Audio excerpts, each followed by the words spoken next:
Assalamualaikum warahmatullahi wabarakatuh. Selamat datang di channel Cerita Tiang Mistik, tempatnya kisah-kisah misteri dari berbagai penjuru Indonesia. Malam ini kita akan membahas sebuah cerita kelam dari kota Tangerang tentang jembatan tua di atas sungai Cisadane dan sosok yang katanya masih menunggu di sana. Bagian kedua. Jangan lupa like, komen, dan subscribe. Sekarang, mari kita mulai kisah penunggu jembatan Cisadane bagian kedua. Keesokan harinya, Rino dan Dimas mempelajari peta yang ditemukan semalam. Garis-garisnya kasar, namun cukup jelas menunjukkan aliran sungai Cisadane dan 3 titik merah yang mencurigakan. Mereka menduga orang asing di jembatan itu bukan sekedar pejalan malam, melainkan seseorang yang sedang memburu sesuatu. Kemungkinan besar benda berharga yang ada hubungannya dengan kematian Sari. Dimas ingat desas-desus lama dari keluarganya tentang kecelakaan yang menimpa Sari. Konon, malam kecelakaan itu, Sari membawa sebuah liontin emas milik ibu. Liontin warisan keluarga yang disebut-sebut menyimpan nilai sejarah dan spiritual. Banyak yang percaya liontin itu tenggelam bersama tubuhnya dan tak pernah ditemukan.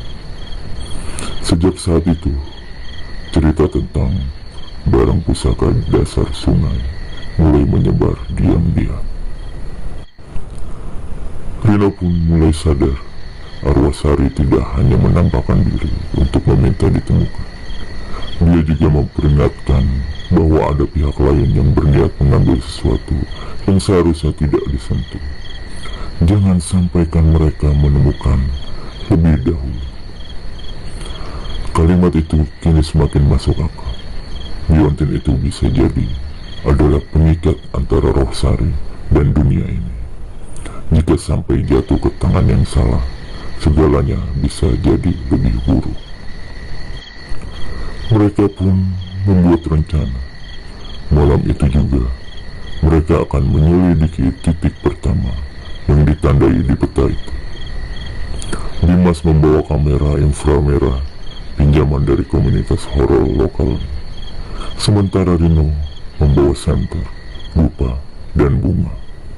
Mereka tahu ini bukan pencarian biasa. Ini perburuan yang melibatkan dunia nyata dan dunia gaib. Dan waktu mereka hampir habis. Tepat pukul 11 malam, Rino dan Dimas tiba di titik pertama yang ditandai pada peta. Sebuah area di bawah jembatan yang cukup sepi, tersembunyi di balik semak dan ilalang. Sungai mengalir pelan, tapi terasa berat, seolah menyimpan sesuatu di dasarnya. Mereka mulai meletakkan bunga melati di pinggir tebing sungai, menyalakan dupa, dan merekam menggunakan kamera inframerah. Beberapa menit pertama terasa hening, namun tiba-tiba kamera Dimas menangkap bayangan samar di permukaan air, seperti siluet perempuan yang berdiri diam, lalu menghilang saat didekati. Tidak lama kemudian, terdengar suara ririh dari air. "Di sini, aku di sini." Rino dan Dimas saling berpandangan. Suara itu tidak keluar dari mulut siapapun, tapi terasa langsung menembus ke kepala mereka. Rino memberanikan diri untuk menyapa dengan suara pelan. "Sari, kami di sini. Kami ingin bantu." Seketika, gelembung-gelembung kecil muncul di permukaan sungai, diikuti oleh hawa dingin menusuk tulang. Permukaan air seperti bergetar dan terdengar suara jeritan, bukan dari satu orang, tapi seperti dari banyak jiwa sekaligus. Dimas menjerit saat melihat sosok perempuan bermata hitam muncul di layar kameranya, melayang di atas air, tangannya menunjuk ke arah tertentu di dasar sungai. Tanpa ragu, Rino turun perlahan ke tepian sungai dan menyentuh air. Seketika, ingatannya berputar. Kecelakaan malam itu, suara dentuman, tubuh Sari yang terhanyut, dan liontin emas yang tenggelam perlahan bersama air mata ibunya. Tapi gambaran itu tiba-tiba terganggu. Ia melihat seseorang lain di dalam ingatan itu. Seorang pria bermotor yang memepet Sari sebelum kecelakaan, seolah itu bukan kecelakaan biasa. Keesokan harinya, Rino tidak bisa melupakan penglihatan yang muncul saat ia menyentuh air sungai. Wajah pria bermotor itu samar, tapi cukup jelas untuk dikenali jika dilihat kembali. Ia yakin kecelakaan Sari bukan sekedar musibah. Itu direncanakan. Bersama Dimas, ia mulai menelusuri arsip berita lama dan mendapati satu nama yang muncul dalam laporan kecelakaan. Bagas Wiratama, seorang pemuda yang sempat diperiksa polisi, namun akhirnya dibebaskan karena bukti tidak cukup. Mereka berhasil menemukan alamat lama Bagas melalui catatan daring. Kini, ia tinggal di sebuah rumah tua tak jauh dari kawasan industri. Saat mereka datang, rumah itu tampak kosong dan terbengkalai. Namun pintu pagar tidak dikunci. Mereka masuk perlahan, dan suasana di dalam langsung membuat dada sesak. Foto-foto tua berserakan di lantai, dan salah satunya menampilkan Bagas bersama seseorang wanita yang tak lain adalah Sari. Di salah satu kamar, mereka menemukan dinding penuh coretan aneh, seperti catatan obsesi. "Dia milikku. Jangan tinggalkan aku. Aku tahu di mana liontin itu." Dimas bergumam pelan. Dia terobsesi sama Sari. Mungkin dia yang menyebabkan kecelakaan itu, lalu mencoba ambil liontinnya setelah dia tenggelam. Rino merasakan amarah bercampur ngeri. Apakah Bagas masih mencarinya, bahkan setelah bertahun-tahun? Tiba-tiba, dari lantai atas, terdengar suara langkah kaki. Padahal mereka yakin rumah itu kosong. Dimas menoleh dengan wajah pucat, dan Rino mengangguk pelan. Mereka harus tahu siapa yang masih berkeliaran di tempat ini. Namun ketika mereka menaiki tangga kayu tua itu, suara langkah berhenti, digantikan dengan bisikan lirih, "Kalian terlambat." Langkah kaki yang mereka dengar menghilang begitu saja, namun hawa dingin tetap menyelimuti lantai atas rumah tua itu. Saat mereka tiba di ujung tangga, pintu sebuah kamar terbuka perlahan dengan suara decitan panjang. Di dalamnya hanya ada kasur usang dan lemari kayu reot. Namun dinding tergantung peta sungai Cisadane yang persis dengan milik Rino. Kali ini ada tambahan lingkaran merah besar di satu titik dasar jembatan utama. Tiba-tiba sebuah suara berat terdengar dari balik bayangan. "Kalian cari Sari." Seorang pria paruh baya muncul. Wajahnya kusut dan matanya tekung. "Bagas." Ia tertawa kecil, nadanya getir. "Aku yang menyaksikan dia tenggelam dan aku yang pertama mencoba mengambil liontin itu. Tapi sungai menolakku. Rino maju selangkah, menahan amarah. "Kenapa kau lakukan itu? Dia mati karenamu."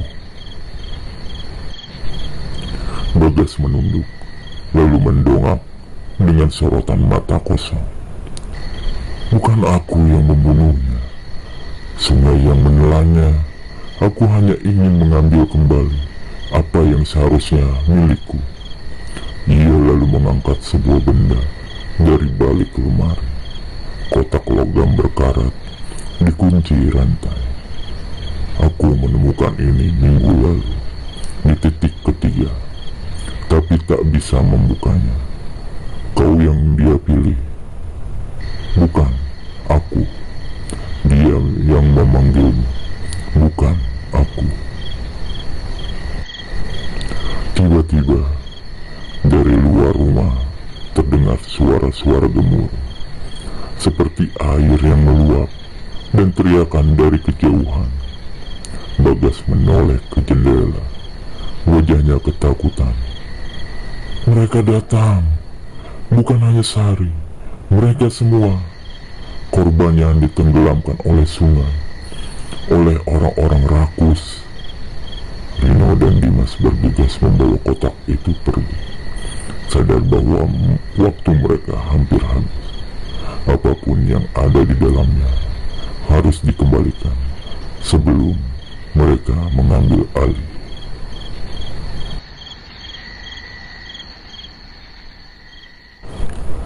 Malam itu, langit di atas kota Tangerang dipenuhi awan gelap. Rino dan Dimas kembali ke jembatan Cisadane dengan kotak logam berkarat di tangan.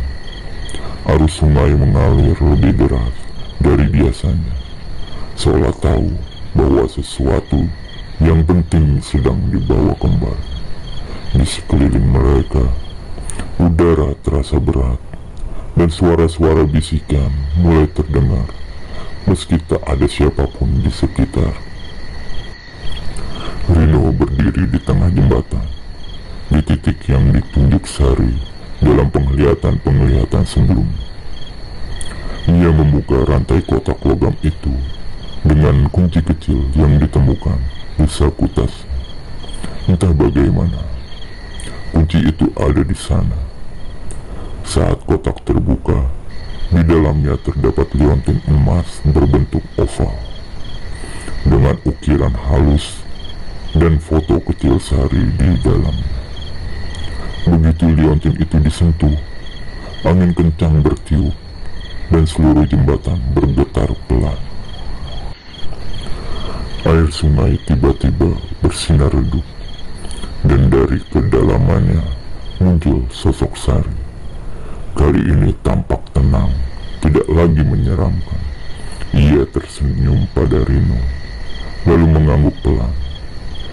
Di sekelilingnya, bayangan-bayangan lain muncul. Para korban yang selama ini tertelan waktu dan dilupakan. Mereka semua memandang liontin itu, lalu memudar perlahan bersama cahaya yang meresap ke dalam air. Setelah semuanya kembali tenang, Rino melempar liontin itu ke sungai, dan segera setelah itu air menjadi jernih kembali. Bisikan menghilang, udara kembali hangat, dan rasa berat di dada Rino lenyap. Ia tahu Sari telah menemukan ketenangan, dan mereka pun tak lagi menuntut. Di sisi lain kota, rumah tua Bagas terbakar misterius malam itu. Tak ditemukan jasad, hanya abu dan potongan peta yang terbakar separuh. Sejak malam itu, jembatan Cisadane tak lagi memancarkan hawa angker. Tapi bagi mereka yang tahu kisah ini, jembatan itu bukan hanya penghubung dua sisi kota, melainkan penghubung dua dunia yang pernah bertabrakan karena keserakahan dan penyesalan.